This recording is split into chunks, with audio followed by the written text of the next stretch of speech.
இயற்கை உபாதை கழிக்கச் சென்ற பள்ளி மாணவி கொடூரமான முறையில் கழுத்தறுப்பட்ட சம்பவம் மிகுந்த பரபரப்பை ஏற்படுத்தியிருக்கு.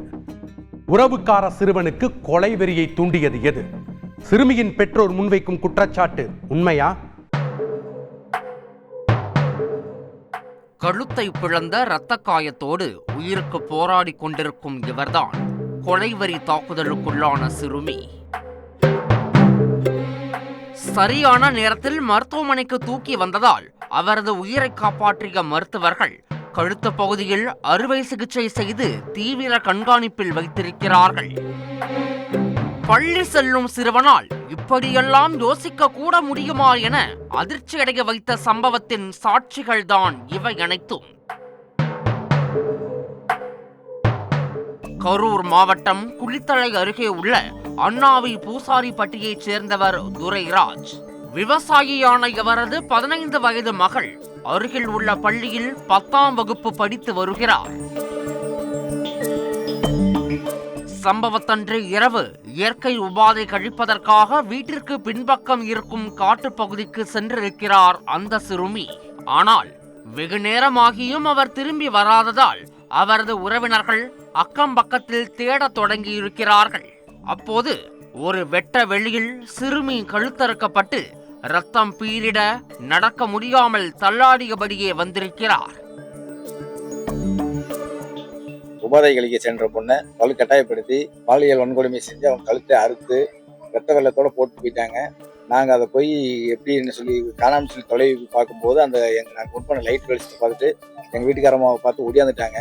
ஒடியாந்ததுக்கப்புறம் என்னப்பா ஏதுப்பா அப்படிங்கிறோம். அவங்களால பேச முடியாமல் அவங்க மொத்தம் கை சைகை காட்டி பேனா இருந்தால் என்ன பேரை எழுதி காட்டிடுவேன் அப்படிங்கிற மாதிரி ஒரு அடையாளத்தை காட்டினாங்க. இதை கண்டு பதறிப்போன பெற்றோர் மகளை மீட்டு குஜலியாம்பாறையில் உள்ள தனியார் மருத்துவமனையில் அனுமதித்திருக்கிறார்கள். அங்கு அவருக்கு தீவிர சிகிச்சை அளிக்கப்பட்டது. பாப்பா கண்டிஷன் ஆனது ஆப்ரேஷன் பண்ணியிருக்காங்க. மாதிரி அவங்க இந்த மாதிரி 24 நேரம் டைம் சொல்லியிருக்காங்க. அதுக்கு மேலதான் எப்படின்னு சொல்ல முடியும் அப்படின்னு சொல்லியிருக்காங்க சார். இந்த சம்பவம் குறித்து வழக்கு பதிவு செய்த போலீசார் நடந்தது என்ன என விசாரித்திருக்கிறார்கள். அப்போது தனது மகளை உறவுக்கார சிறுவனான 12ஆம் வகுப்பு படிக்கும் மாணவன் கழுத்தை அறுத்து விட்டதாக சொல்ல போலீசார் அந்த சிறுவனை அழைத்து வந்து விசாரணை நடத்தி இருக்கிறார்கள்.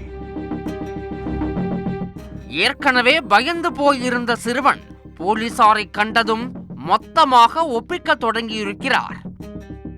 சிறுமியின் தந்தையும் அந்த சிறுவனின் அப்பாவும் பங்காளிகள். அதாவது தாக்குதலுக்குள்ளான சிறுமி கைதான சிறுவனுக்கு தங்கை முறை. 12ஆம் வகுப்பு படித்து வந்த சிறுவன் சிறிது பெண் சாயல் உள்ளவர் என சொல்லப்படுகிறது.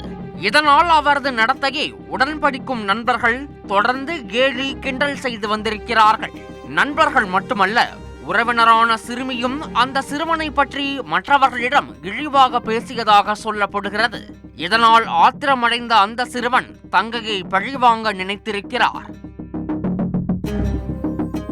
அதன்படியே சம்பவத்தன்று சிறுமி தனியாக செல்வதை நோட்டமிட்டு அவரை கழுத்தை அறுத்து கொலை முயற்சி செய்திருக்கிறார். அதோடு அவர் அணிந்திருந்த செயினையும் பறித்து சென்றிருக்கிறார். ஆனால் சிறுமியின் பெற்றோர் தனது மகள் பாலியல் வன்புணர்வு செய்யப்பட்டதாக குற்றம் சாட்டி இருந்தனர். ஆனால் இந்த தகவல் உண்மையில்லை என கரூர் மாவட்ட போலீசார் திட்டவட்டமாக மறுத்திருக்கிறார்கள். மேலும் சம்பந்தப்பட்ட சிறுவனிடம் போலீசார் விசாரித்து வருகிறார்கள்.